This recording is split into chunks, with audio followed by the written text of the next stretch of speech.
Let's talk about the schedule that came down the pike for the Commanders yesterday. Things we like, things we don't like. I'm going to give you the things that I like Okay. today. Thing number one that I like, I actually think they have a chance to start fast. Now, there's not such a thing when you pick second in the draft because you were so terrible, and it's the first year of a new GM and a new head coach and a rookie quarterback. There's not going to be a bunch of games you're favored to win. One or two times all year, you're probably going to be favored to beat your opponent. But when you line up all the teams that you got to play against, they're either the really good teams or teams that you might be able to beat.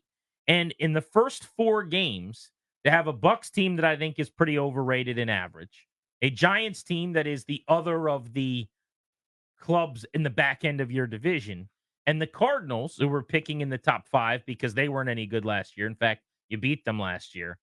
I think there's a chance that you could start out pretty well. It could have been worse. You could have had a really arduous first four games where you're playing against a bunch of the better teams in the league. Maybe you play the Ravens and the Bengals and the Steelers, that whole division or something. Tampa Bay, the New York Giants, and the Cardinals, first four games, I think there's a chance they can get off to a decent start. It's not the best chance that could have happened. Like you could have started with, for the sake of argument, Carolina, Tennessee, maybe you'd throw Arizona in there. Like your easiest quote unquote games where you're probably favored more often than not out of the first 4 weeks. But as we said last night, kind of as we were reacting in real time to the games that were leaked out, I would say this is closer to the easier side of the schedule than it is the more difficult side. Because as you mentioned, you could have a Cleveland, Baltimore, Pittsburgh, or a few divisional games right in a row to start the season or something like that when you start doing the math. So I think Tampa Bay's decent. New York, they can't seem to beat. But they're right kind of in that same bucket as you. Arizona's a bit of an unknown. Best team in that on paper right now in everybody's power rankings through the first 4 weeks is clearly Cincinnati, a potential Super Bowl contender if things break right for them. But I think in general, you're right. That's on the, if 5 is neutral, 10's impossible, 1's easy, it's probably closer to 1 than it is to 10. Yeah, I'd rather what they've got than Philly, Baltimore, Cincinnati, Dallas, or something like that in the first 4 weeks. Second thing that I really liked about the schedule, the lack of travel is a godsend. That's my one seed. And this is something that we knew about before the schedule even came out because we knew where they were going and where they weren't. Although I guess it was possible they were going to have to play an international game. Those have trickled out over the last few days, but they're only going to fly 10,650 miles worth of travel this football season. There are 32 teams in the league. 31 are going to travel more than the Commanders. You can't ask for a better slate when you go out west one time to go to Arizona, which is not an overly difficult place to play anyway in terms of like environment. It's not the best home field advantage in football or anything like that. You're past the Mississippi River, I think a max of twice, once outside of the division, which is the built-in game every year. 32 teams. They have the easiest travel schedule in terms of mile traveled. Think about this. 10,000 miles for them. There's 4 teams that are flying over 25,000 miles this year. I think that's a underrated, really, really good portion of the schedule they were handed. It's a massive thing, and it's my number one takeaway from the schedule. So anecdotally looking at it, you'd go, they don't really seem to go west very much. I think they're in the central time zone a couple times, but they're certainly not in the mountain or the West Coast time zone, maybe but one time in Arizona. And sure enough, Warren Sharp quantifies this and looks at mileage flown, and there's your answer. It's the least amount of travel in the NFL. Now, that doesn't seem like that big a deal on the surface. It doesn't like give you a touchdown. You're not making a third down stop because of that necessarily, or completing a pass or not. But when this is a razor thin margin league where a field goal that bounces off the uprights versus a fumble that's recovered, some of these 50-50 propositions, that's an advantage that you can either scoff at or acknowledge. It's more difficult to travel a lot further and have kind of arduous, sort of delays and those sorts of things. They take a toll on a physically demanding sport over the course of 5-6 months. And the travel's gotten so good on the charter that it's all seamless. Like you leave the locker room, the police escort, escort to the airport. They drive you out onto the tarmac and you hop on a plane and you leave. But it's just about the time in the air, the time away from home. Occasionally, the time zone, to your point, that you're playing in and trying to adjust to. That was something we knew before the schedule came out, but I still think it's worth mentioning. Same as the quarterback schedule that they play, which is not all that ominous. I kind of like the quarterback schedule, certainly compared to a year ago. I looked this up. So I've got 8 games against quarterbacks that I perceive to be on the hot seat, possibly replaced if they don't play well this year, or rookies. It's about half of their schedule. They have 8 games, counting division games. Jalen Hurts, Dak Prescott, half of them, against guys that you could tell me are in the top 10. Like you could talk me into top 10 type quarterback in the league. They play 8 of those games out of 17. Burrow, Kyler Murray, Lamar Jackson, Hurts, Dak, and then Kirk Cousins. But they have as many games against either bad quarterbacks, super pedestrian quarterbacks, or just neophytes who haven't seen a whole lot who you might be able to confuse. So I love the quarterback schedule, something that we knew before the schedule came out. Something I love that we didn't know before the schedule came out. I think I'm in the minority on this, Danny, because people hate the late bye week. Mm-hmm. If you squint and look at it with your head cocked to the side like I am, they could have what is effectively 2 byes in the final 5 weeks of the season because they've got that Thursday night game against the Eagles late. Mike Shanahan told me this once. He used to ask the NFL to give them the Thursday night games that people didn't want because he viewed the Thursday night games as what he called mini byes. You play on Thursday, your guys are tired, fatigued, whatever. But now you get to rest up for the following several days. If I don't bring them back to work until Wednesday, it's kind of like a bye week. Mm-hmm. They have that with the Eagles Thursday night road game. And then a couple of weeks later, they're bye, all in the last 5.5 or so weeks of the season. If they can get through the first half of the year without a ton of injuries, the late bye that everybody hates becomes a bit of a godsend, to be honest with you, especially if you're hanging around and you're in the mix playing important football. Because it's a slog in November. I mean, they're going to play basically 5 games in November. December 1st would have been the 5th, but that's a grind at that point, right? As you now get kind of into the teeth of your schedule too, with a couple division games in there, some difficult opponents in terms of, Steelers are always tough. I don't think they're a juggernaut, but they're not going to be pushovers. Steelers, Eagles, Cowboys, they're in the middle of that November stretch. You survive that if you're hanging around counting crow style. To your point, you get your bye week, then it's almost like that glorified perfect time to rest when everyone else is going through their slog, right? If you can be around 500, who knows what happens there over the last few weeks. I also don't think, I'd have to look a little more detailed, but top of my head, they don't have one of those stretches that's just a disaster where you play 3 games in 10 days. Like the Ravens have one of those, and Mhm. Washington has in the past, by the way, where it's like a Sunday into a Thursday into a following Thursday kind of weird situation where 3 times over the course of a week and a half you're playing football instead of what's normally 21 days for those 3 games. And it just kills your body. These players want nothing to do with that. They don't have to deal with that. The last thing I'll say that I like, no home primetime games. Now, this is more selfish for me, and I think it's for a lot of our listeners, they might agree to this. Getting to those games is a gigantic pain in the butt. Traffic in and around DC for those night games can be brutal. On top of that, you ever been to a night game? You stay, you're hanging out, maybe you're having a couple of adult drinks. The game ends, it's midnight, there's traffic getting out of there, you're home at 1:32 in the morning, and you got a meeting at 7:30 or whatever. And you got to be at the office. You're not feeling great, you're not on your A game, and you got no sleep. No home night games at stadium to be named later, I think is actually a really good thing. Yeah, and if you're around here, your team probably lost the night before, so it all feels like a big waste. But yeah, I love that. That's among the things that I like, as few primetime games as possible. We are not ready to showcase the house yet. This is not the time. We should be hidden from sight as much as possible until you're ready. It's the worst stadium in the sport. I don't want those aerial shots where, like, here's DC. Here to the east, a little ways, is where the stadium is. Also, with the blimp, where do we put it? Over the memorials, the nice stuff, or then kind of to the east, where there used to be a shopping mall that isn't anymore. So that's very, very good. As few primetime games as possible until you're ready. A couple years from now, give me all of them. Anything else that you really like about the schedule that I didn't hit?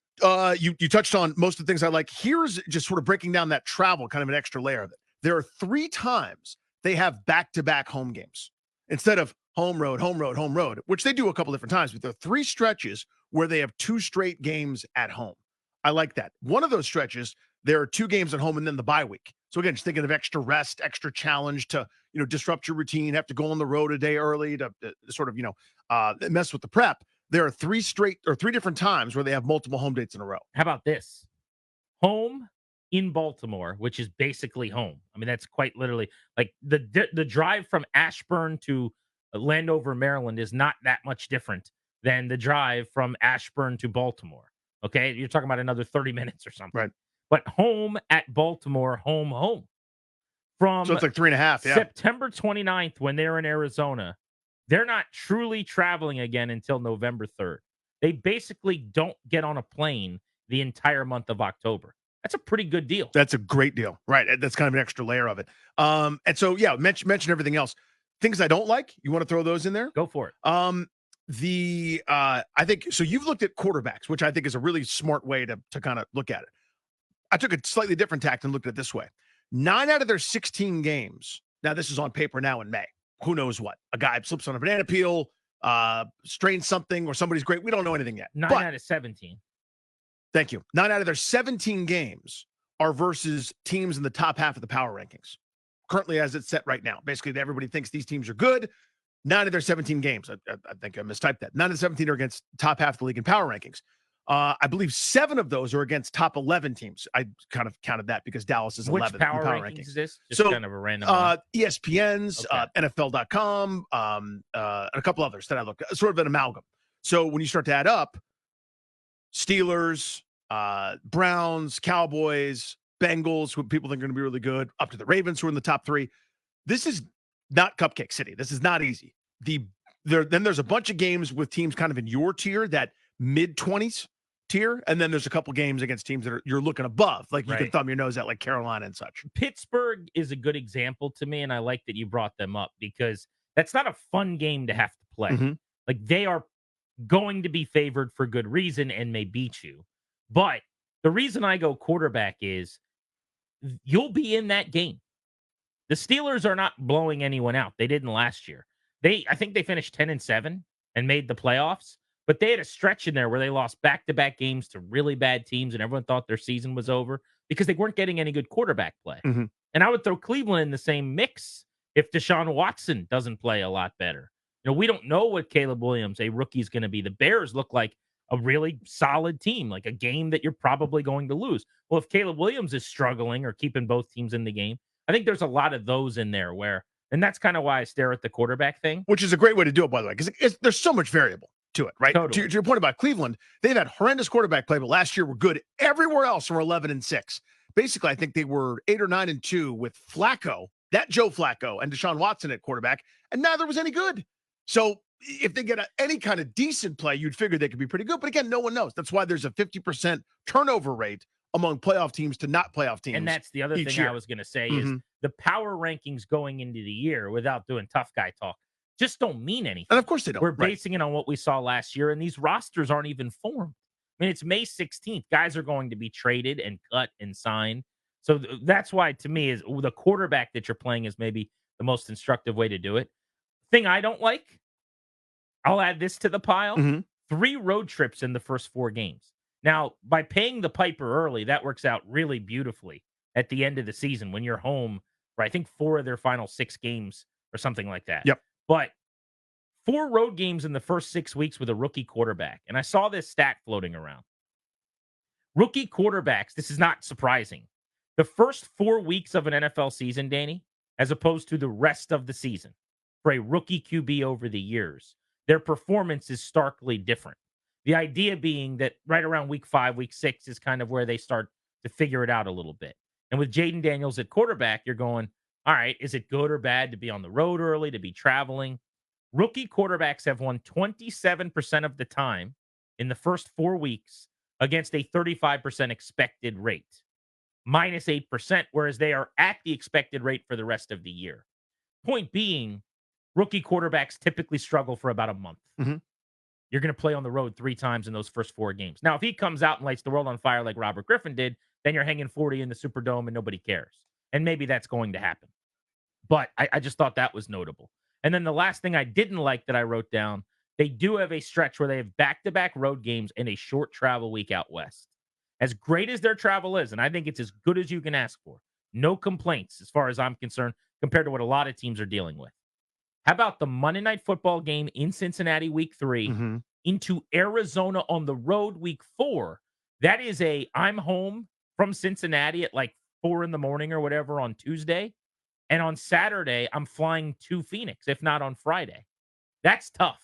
And that's the one where I'd go, man, even though the Cardinals aren't that good, that kind of travel can even the playing field a little bit if Washington is better. And I'm not even sure that they are. No, that's smart. I mean, again, early in the season, if I have to do it, everyone's going to have to do something like that, right? But if I'm going to do it, I'd rather do it in September than November, December, kind of as the grind sets in. But there's no good time to do it, but it's less bad, if that's a way to phrase it. Stat that backs up my point on that. For teams after Monday night that travel for the following weekend. Are you tracking? Mm-hmm. You play Monday night, you're on the road the next weekend. Those teams since 2000 are 22-28 against the spread.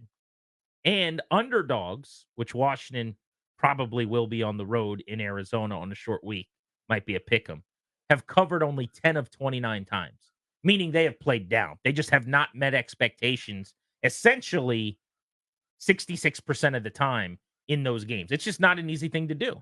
So that's the one scheduling travel quirk that I hated. My last nugget of things that I didn't like. I don't think Tampa's particularly good. I think they probably punched above their weight class last year to make the playoffs in a crappy division.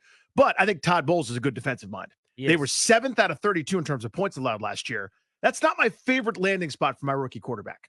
A guy that's going to blitz a lot and really test you and probably not give you the easiest quiz to start your pro career off. I could see some hits. I could see a lot of punishment potentially. They're going to make the young rookie say, I not only don't know what's coming, but I know how to beat it. I think that's hard for a lot of veterans to be able to conquer, let alone your first start on the road against what was a pretty decent Tampa defense. You're probably 100% right. They have lost a little bit defensively, and they're older too. Yes. Like some of that group, like Levante David at linebacker as an example, at some point you'd like to think that they fall off. I think that the D tackle that they drafted last year, Kalijah Cansey out of Pitt, has a chance to be awesome. They've still got Vita Vea. But otherwise, I don't know how many players on that defense anymore really scare you. Maybe Antoine Winfield Jr., the safety, who's outstanding. They just drafted a nickelback, Tyke Smith, in the 3rd round. But he's such a good defensive coach. Yeah, to me, it's more about scheme. That he's going to scheme something up. I think you're on to